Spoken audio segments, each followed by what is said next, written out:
BoxingShow.tv fans, welcome back. Finally, after a long layoff, I'm with my co-host here, Costa. How you doing, Costa? I'm great, Alonzo. We're back. How are you? I feel so good about doing our first show in a long time.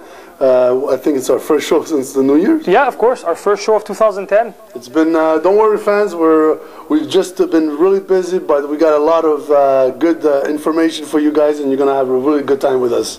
And before we start the show, I just want to say a little shout out to Antonia, Costa's new girlfriend. I saw the pictures. She's very pretty. She reminds me a little bit of Kim Kardashian, so I'm a little bit jealous. So, well, you know, I mean, but it's Costa, so I don't feel so bad now. I just want to say hi, baby. How are you? All right. Kiss, and now back to boxing. Moving to boxing. We'll leave the mushy stuff for later. That's it. All right. So, big news, guys. We were supposed to be treated to the biggest fight of probably the last decade. And I wanted to talk about it for so long, but like I said, we've been busy, and obviously the Mayweather and Manny Pacquiao, you know, fallout. It's been for me. It's been really a lot of pain because I really wanted to see that fight. I really wanted to see the fight too. I was very excited. You know what I mean? It's a different clash of styles. The number one, number two pound for pound fighter in the world fighting each other in their prime. And the question is, who's number one? But exactly. In my eyes, I still believe that Floyd Mayweather is still number one. I have to agree. I agree as well. And as much as I love Manny Pacquiao, I'm a big fan of Manny. I'm a big fan of Mayweather. I'm a big fan of boxing, so I don't have really a preference.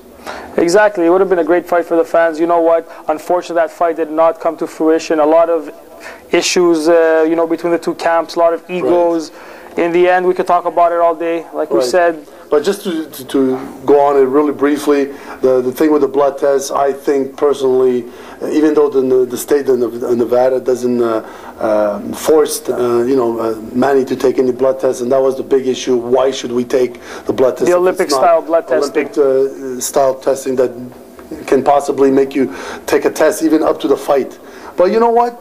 Bottom line is, the big mistake they should have done is they should have never went to the public and not even negotiate 30 days, 24 days, or 14 days. Bob Arum and the Manny Pacquiao camp should have said no from the very beginning. The fact that they were negotiating led to believe that, you know, who was going to be right and who was going to be wrong at the end. It looked like people were making sacrifices and the fight was going to happen. And, you know, in the end, they didn't want to give in to Mayweather, who I think was very un-Mayweather-ish. He accepted the 50-50 split. To my surprise, he accepted that 50-50. I truly believe Floyd Mayweather wanted to make this fight. I believe it also. I mean, he gave the last resort was the 14-day drug cutoff day where they can take blood, and Manny wanted 24 days. They started off with 30 days. You know, Bob Arum says urine is enough. I don't believe that. I think you can still find things in the blood that you can't find in urine. They just recently found somebody with a growth hormone that they just tested. One of the athletes. So, anyways, it is what it is. Well, hopefully we're going to see that fight. Hopefully that's going to be the greatest event of all time. Exactly, and well, because of that fight not happening, we have the next few fights we're going to talk about. And I'm happy about them. Yeah, Manny Pacquiao and his camp kept the March 13th original date, and they will be fighting Joshua Clottey. I love Joshua Clottey. We've heard this many times before. I love Joshua. It's unfortunate that Joshua doesn't have his trainers. I don't know. I feel that maybe somebody conspired against Joshua. He's not training with any really trainers. I mean, you know, he had a hard time getting the visa from Ghana for those guys. So I don't know. It's not fair for that. But I mean, he's in great shape, but it's going to take more than just being in great shape to beat Manny. Like we said, Joshua's a great fighter, like one of Alonzo's favorites. You know what? He gave a really good fight against Miguel Cotto. A lot of people thought he won that fight. Right. Personally, he's unbeaten in my eyes. I personally think he lost by 1 point. Anyways, besides the point. Right.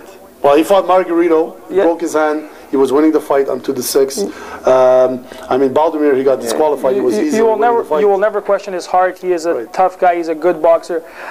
But unfortunately, I still think Manny Pacquiao will win this fight. The reason being, I said I will, unless it's against Floyd Mayweather, I will never go against Manny Pacquiao again. He keeps proving me wrong. He keeps proving the public wrong. Miguel Cotto. He did it with Oscar De La Hoya. Oscar De La Hoya, yeah. Oscar De La Hoya. He proved us wrong. Yeah. And I don't want to make a prediction because I really believe that Joshua is an amazing fighter. But again, like Asa says, I think the speed might also be a problem with Joshua, where Joshua is a very good defensive fighter. But I think Manny's going to put too much pressure on him. Even in the Miguel Cotto fight, after he adjusted and he had Miguel on the run, I won't deny that. But for the first 6 rounds, Miguel had his way with him. You know, and Manny Pacquiao comes harder and faster. Different awkward angles too, so you know. But they're going for the knockout. I don't believe there's going to be a knockout. I think it's going to go to a 12-round decision. Clottey has a lot of heart.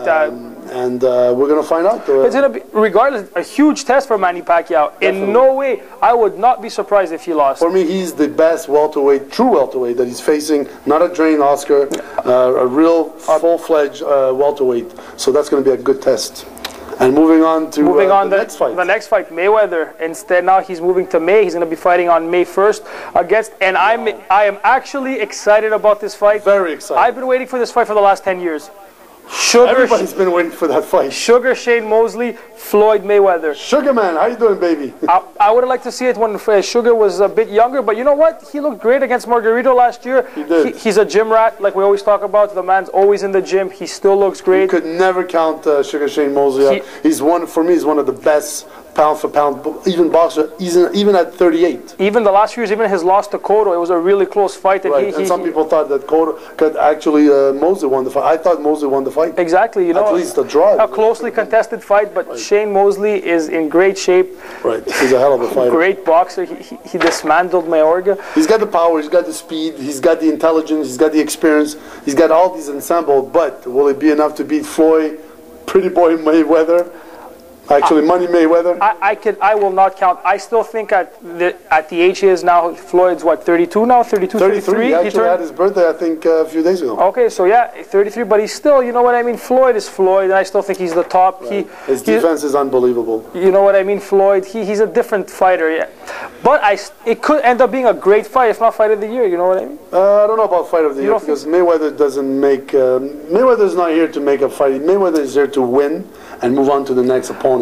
Is he the most exciting fighter? Like, you know, I know that's why so many people love Manny. But for me, I personally love Mayweather because for me, he emulates what boxing is about in certain aspects.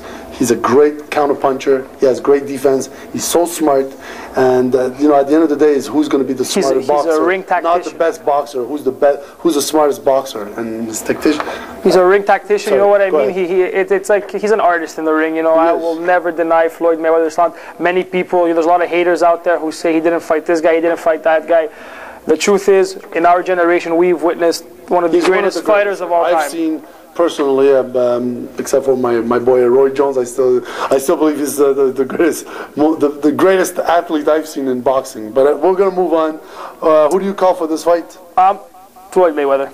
I'm not going to make any prediction until the fight. We're going to have another show. I see Floyd Mayweather unanimous decision. I would go also with Floyd, but I want to wait until I see the HBO 24/7. I already have my mind made up, but we're going to wait. Yeah, of course. And we're going to move on to the next fight. Moving on, so Super 6 tournament. Super 6. Wow. Round 2. We have a substitution. Alonzo will be very happy to talk to you about this. Well, I love my boy Alan Green. I think he's very, very strong. I think Andre Ward fighting Alan Green is going to be a very tough fight. I was very surprised that Andre Ward beat probably my top 3 best fighter, Mikael Kessler. I was very shocked, like everybody else. And did it decisively. And he was the favorite in the tournament. Yeah, and Ward beat him decisively. You know what? He fought him smart. He hit, he did what he had to do to win. Exactly. And that's it. That's bottom line. Alan Green against Ward is going to be a hell of a fight. It's going to be a hell of a fight, and I'm glad to see Jermaine Teller stepping aside. You know, good for his health, good for his family. Take a long rest and maybe come back someday. Maybe if not, he retires. You know. Anyways, moving on. Froch versus Kessler. Wow.